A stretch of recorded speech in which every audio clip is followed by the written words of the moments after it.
This video is brought to you by Against the Flow of Mississippi. Against the Flow of Mississippi is a book about Jake Fayard, a Marine veteran who is unhappy with the political machine running the state of Mississippi. He decides to fight the corruption from the inside. Jake will face more challenges than he ever has and will stand up for what he thinks is right.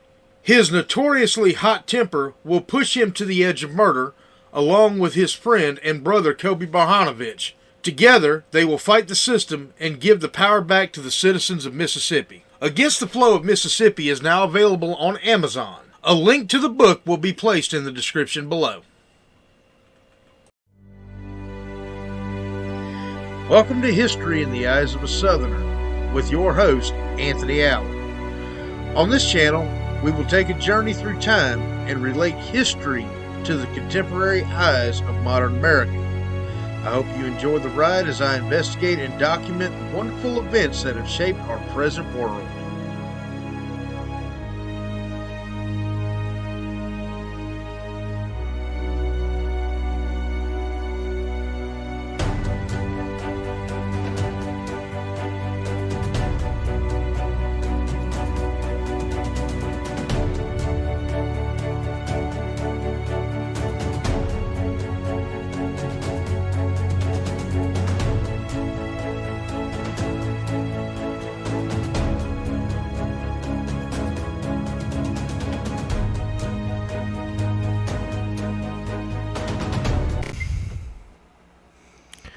Okay, y'all.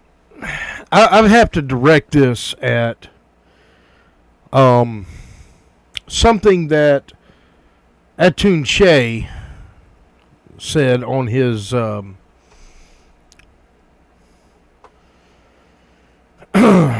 his video. You're probably wrong about Confederate monuments.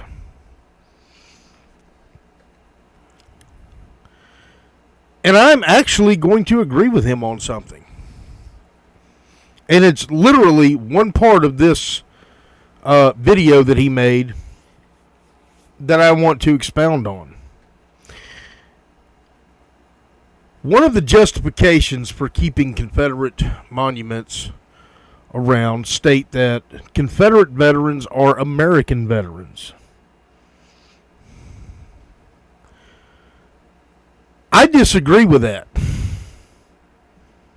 I am pro-monument, except Liberty Place and PGT, but those are for different reasons. I mean, Liberty Place, I don't see how anybody, period, could be in favor of keeping that monument. And PGT didn't deserve a monument. He was a coward. Yes, I know my history, and I remember Shiloh. Of course, not literally remember Shiloh, but you get the point. Considering Shiloh was, 120-something years before I was born. Anyway,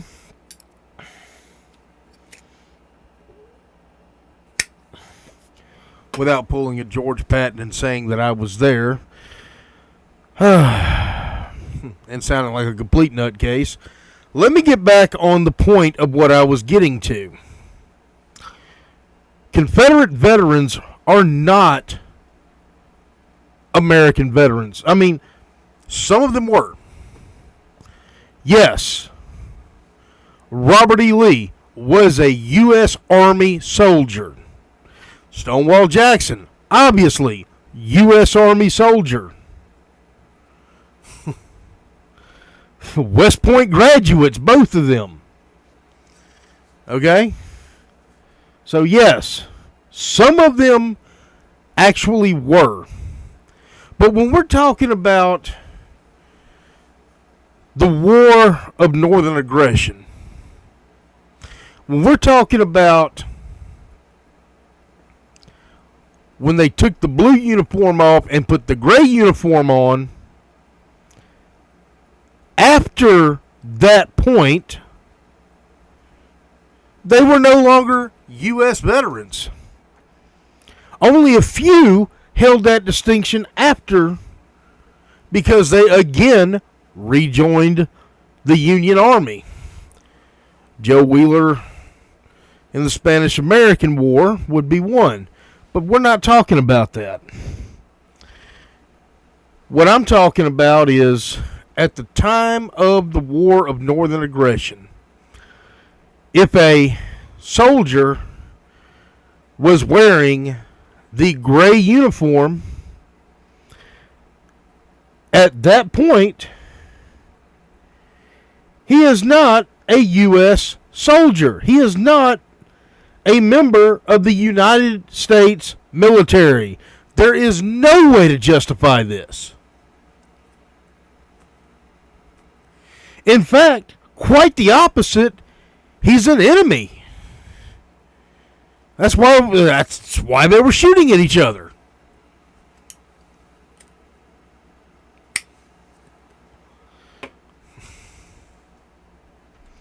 I have several Confederate veterans, and hard-pressed to admit this, even one Yankee in my family, that fought.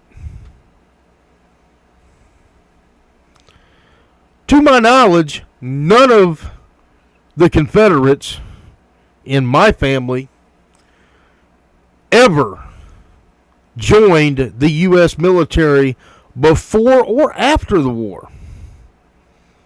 None of them. A couple of them were killed in action. One was killed at the Battle of Chickamauga. They're not U.S. veterans. They were Confederate veterans. Hence the name, Sons of Confederate Veterans. It's not the son of U.S. veterans. It's the Sons of Confederate Veterans. In pretty clear English. Again, yeah, some of them were U.S. veterans. A lot of them were not.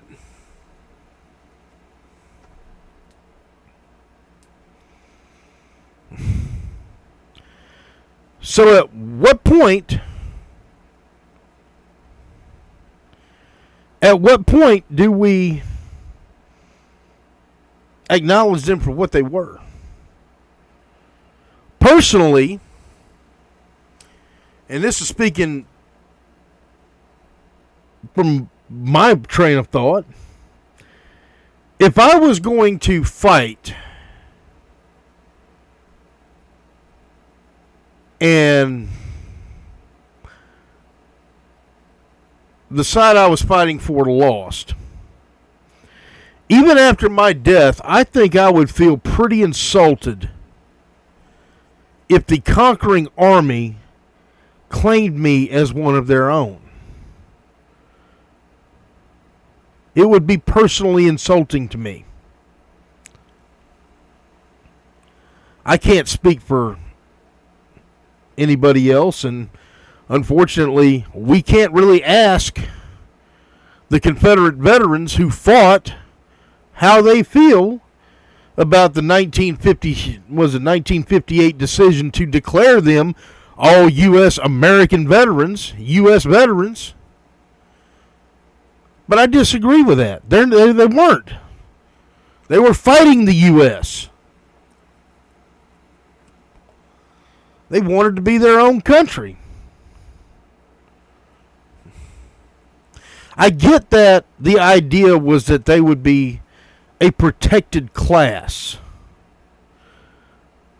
But after 2015, unfortunately, a lot of good that's done. And if you want proof, look at Nathan Bedford Forrest. And I know what some of y'all are going to say, some of y'all that are on this woke shit, y'all are going to go, oh, Nathan Bedford Forrest, he was a founding Klansman. I don't care about that. I'm talking about what he did during the war, and I'm leaving it at that.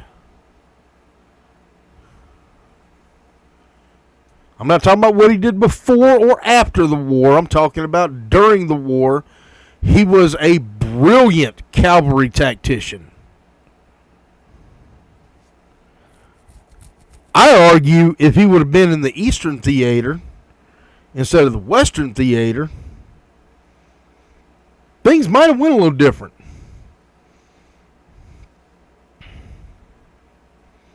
But I digress. He was supposed to be in that protected class, and yet the city of Memphis dug his grave up.